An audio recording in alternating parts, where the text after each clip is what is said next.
नमस्कार दोस्तों, जय माता दी। ओम नमः शिवाय। आज हम बात कर रहे हैं वट सावित्री व्रत के बारे में। वट सावित्री व्रत साल में 2 बार रखा जाता है। पहली बार जेठ अमावस पर और दूसरी बार पूर्णिमा के दिन। इन दोनों अवसरों पर विवाहित महिलाएं पूरी श्रद्धा से वट वृक्ष की पूजा करते हैं और इनकी परिक्रमा करके अपने पति की दीर्घायु की कामना करते हैं। यह उपवास विशेष रूप से कठिन माना जाता है क्योंकि इसे निर्जला रखा जाता है।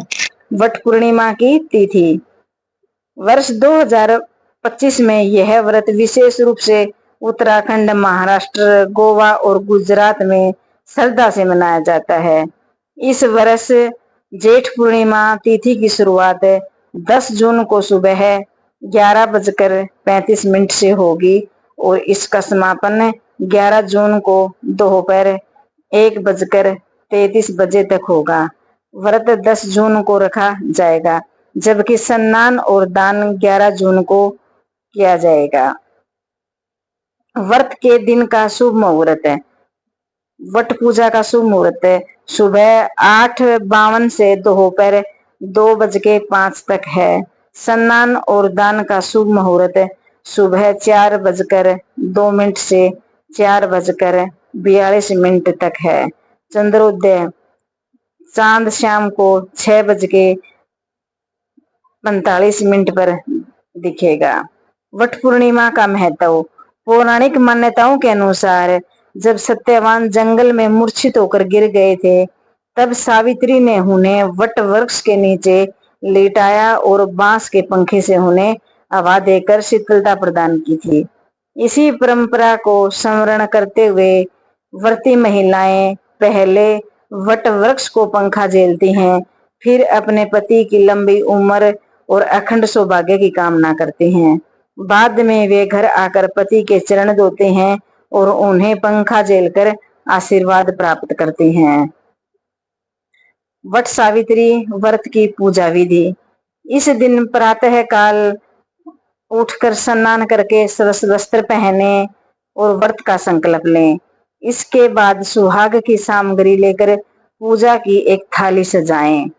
वट वृक्ष के पास जाएं और उन्हें जल चढ़ाएं। इसके साथ ही दूध, रोली, चावल और फूल अर्पित करें। इसके बाद पेड़ के चारों ओर लाल धागा या सूती कच्चा धागा लेकर 7 या 21 परिक्रमा करते हुए लपेटें। पूजा के अंत में सावित्री सत्यवान की कथा का श्रवण करके आरती करें और व्रत का फल मांगे। आखिर में सुहागिन स्त्रियां एक दूसरे को सौभाग्यवती का आशीर्वाद दें और अपनी सामग्री का आदान प्रदान करें। वट सावित्री व्रत की विधि एवं पूजन सामग्री। पूजा सामग्री रोली, चावल, मोली और सूत दोनों को मिलाकर गट्टा बना लें। दिया, एक कटोरी में शक्कर, आम का पानी, लोटा और पैसे आदि। किसी भी बड़ के पेड़ की पूजा करनी चाहिए। पूजा करने के बाद दिया जलाना, पैसे चढ़ाना, आम व शक्कर चढ़ाना। इसके बाद मोली और सूत से बना गट्ठा लेकर पेड़ पर लपेटते हुए फेरी देते जाना चाहिए। इसके बाद पथवारी की पूजा करें और कहानी सुने। इस दिन पक्की रसोई बनाते हैं तो बहुत से लोग बयाना भी निकालते हैं। कई लोग पेड़ की पूजा न करते हुए बड़ की डाली कलश में रखकर पूजा करते हैं और बड़ के पत्तों के गहने बनाकर पहनते हैं। वट सावित्री की कहानी। एक राजा के 7 पुत्र थे।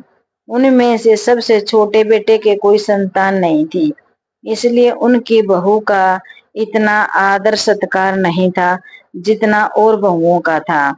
बेचारी का मन बहुत उदास रहता था क्योंकि उसका पति भी उसका मान सम्मान नहीं करता था। उसकी जेठानियां ताने मारती थी।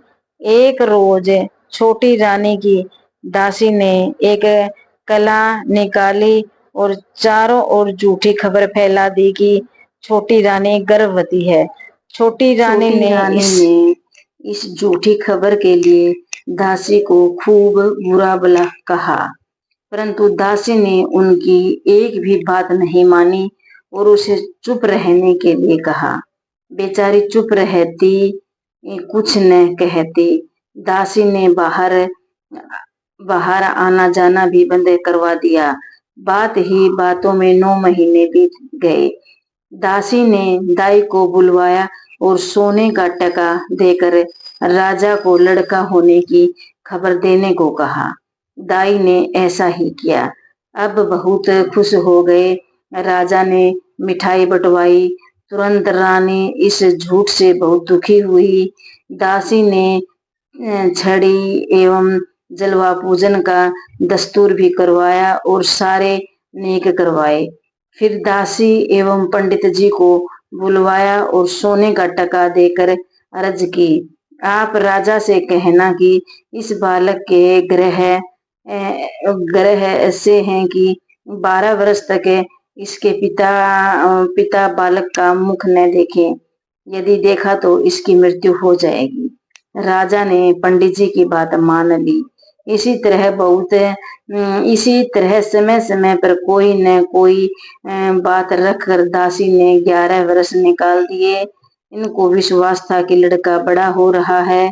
अब दासी ने यह बात बनाई कि लड़के का विवाह करके बहू सहित लड़के का मुंह देखना अच्छा है। राजा ने यह बात भी मान ली और एक अच्छे घर में रिश्ता पक्का कर दिया। आखिरकार लगन का दिन भी आ गया। सारे नेगबान बनोरे आदि सब हो गए। बारात चलने को आई, परंतु लड़के को किसी ने नहीं देखा। छोटी रानी ने सोचा अब बात खुल जाएगी, परंतु दासी ने कहा आप तो चुपचाप देखते जाइए। और उसने आटे को गूंथ कर एक पुतला बनाया, उसे कपड़े गहने पहना दिए और एक पालकी में बैठा दिया। बारात के साथ उस पालकी की निगरानी के लिए दासी भी चली। आगे जाकर एक गांव के पास वट वृक्ष के नीचे कुछ महिलाएं पूजन कर रही थी। उस दिन वट पूजा का दिन था। दासी ने वह पालकी वहां उतार दी और उन स्त्रियों से कहा कि अगर आप इस डोले की निगरानी रखो तो मैं गांव में जाकर पूजन सामग्री ले आऊं और कहानी सुन लूं। स्त्रियों ने कहा अच्छा। दासी चली गई। पीछे से कुछ कुत्ते आए और पुतले को खा गए, कपड़े फाड़ डाले। थोड़ी देर में दासी आई और पालकी की हालत देखकर रोने लगी। तभी महिलाओं ने दुख व्यक्त किया और वट देवता से प्रार्थना की कि हे वट देवता, हमने आपकी पूजा सच्चे मन से की है, तो यहाँ एक सुंदर राजकुमार आ जाए। वट देवता ने उनकी प्रार्थना सुन ली और पालकी में एक 12 वर्ष का सुंदर राजकुमार दिखाई दिया। सबकी प्रसन्नता का पार नहीं रहा। सब ने वट देवता की पूजा की और पालकी ले जाकर बारात के डेरे पर खड़ी कर दी।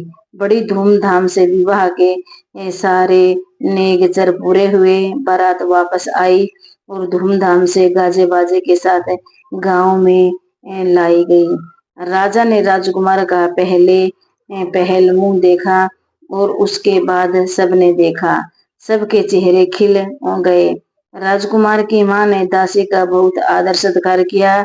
दासी ने उसे सारी बात बता दी और उसने वट पूजा करने का संकल्प करवाया।